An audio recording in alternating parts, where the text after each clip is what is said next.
Okay, I think it's time for a video update. We haven't done one of these for a while, and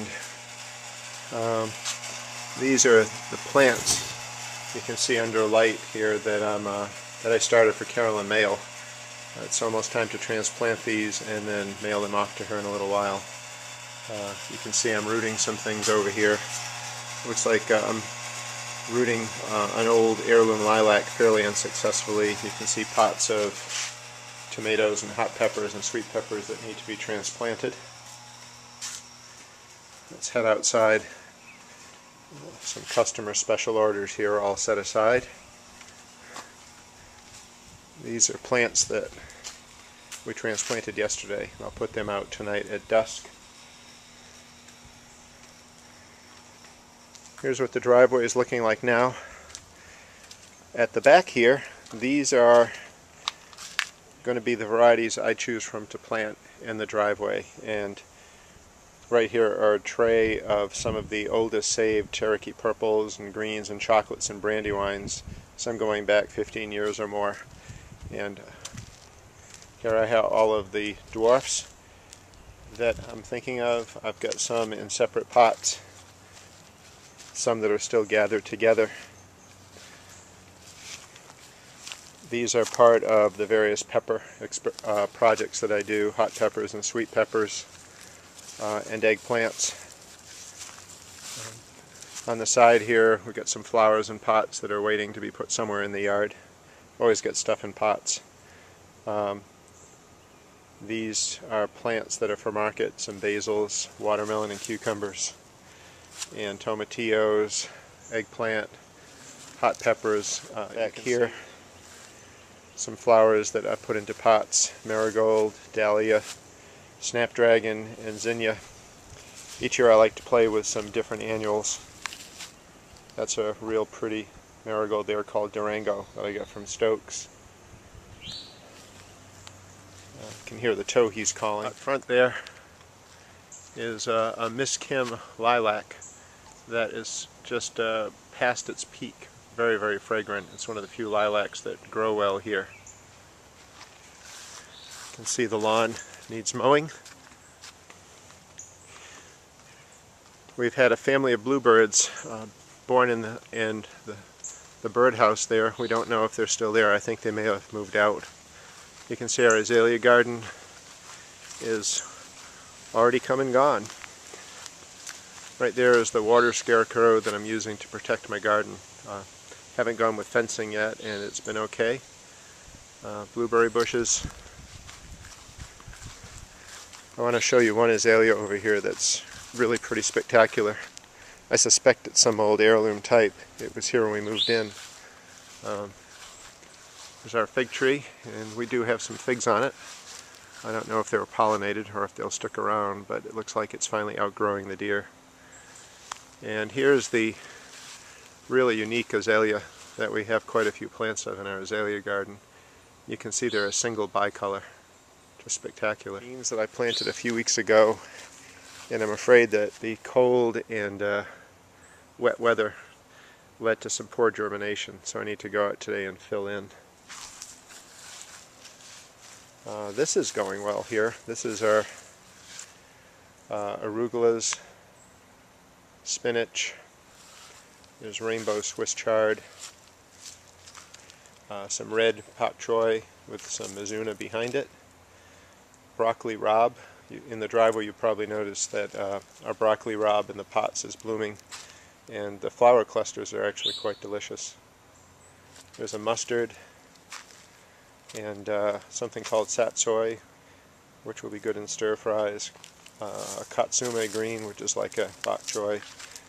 You're seeing a couple of different types of mustards and a couple of different types of Asian greens here.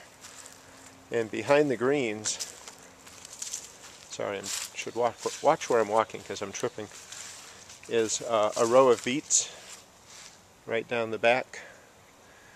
As you know, I start my beets ahead of time and then transplant.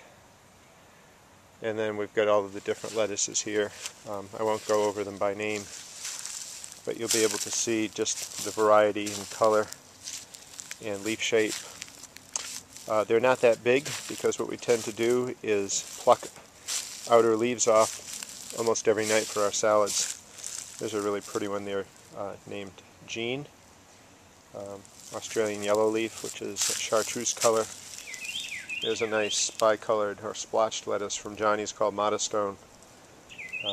You can see there's cos types, crisp heads, leaf types. But this row of lettuce, and again another row of beets behind those, keeps us in salads for quite a long time. Seeing if there's anything else here worth showing. This is our shade garden, which actually goes down to nothing in the winter, and it fills in nicely. A lot of the spring flowers are done. The Virginia bluebells are done. It's a variegated leaf Solomon seal. Some purple leaf oxalis. That's a bleeding heart. It's all done. Some epimedium, celandine poppy. There's a blue perennial flax back there, and there should be a red bleeding heart that's coming, and some ferns, and some lyre leaf sage that just found its way in there. This is our border that our male chocolate lab buddy ends up testing the plants by peeing on them, essentially. We've got some phloxes in here, a huge patch of Salvia granitica. This is a very tall sunflowery looking thing that comes back every year from seed. I'm not sure what it is actually. We have some azaleas in pots, and the reason they're in pots is to protect them from the deer. Some sweet spire, begonia, falopia, some spiderwort, and some quite a bit of spirea. Astilbe, false spirea. Some thalictrum. That right there is a lespedeza, and behind it is the beautyberry that I cut way back. And some daylilies on the border if Buddy doesn't destroy them. I've got some perennial phlox, and this is some echinacea in pots, and this azalea is about done. We've got some hostas over here that so far the dogs have not dug up. This is pretty spectacular. You can see that I've got columbine growing in pots, and it's because they just don't do well in the garden here. So what I did, these seeds come from Glendale Springs, North Carolina. There was a nice inn that we used to stay there. And I just started the seeds last year, put them in plug flats, let them get big. Then I put them in 5 or 10 gallon containers, let them winter over, and they're rewarding us with some nice blooms right now. And you can see the colors on some of the flowers. This obviously is a mix of some sort where the blues and the plums and whites and purples predominate. Got some sweet peas, the variety Explorer, in a hanging pot. Also there in a clay pot. That's a deutzia, geranium. We're trying to grow some clematis on our deck. And you can see miniature roses that we had in the garage, wintered over just in the pots. Some beauties. We bought this one from Trader Joe about 6 years ago. It's pink.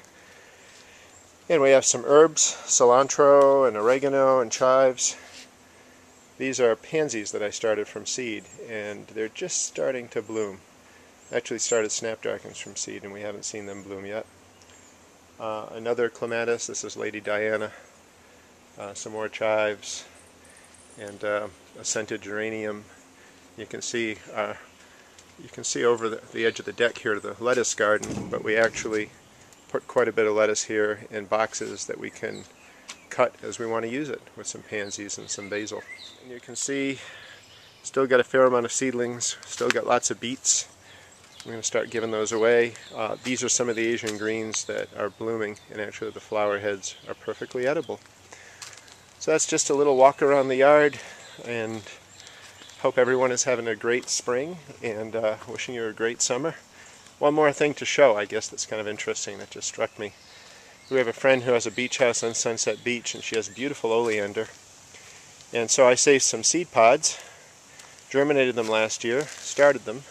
These plants are a year old, overwintered them, and as you see here, we're going to actually get to see this bloom soon.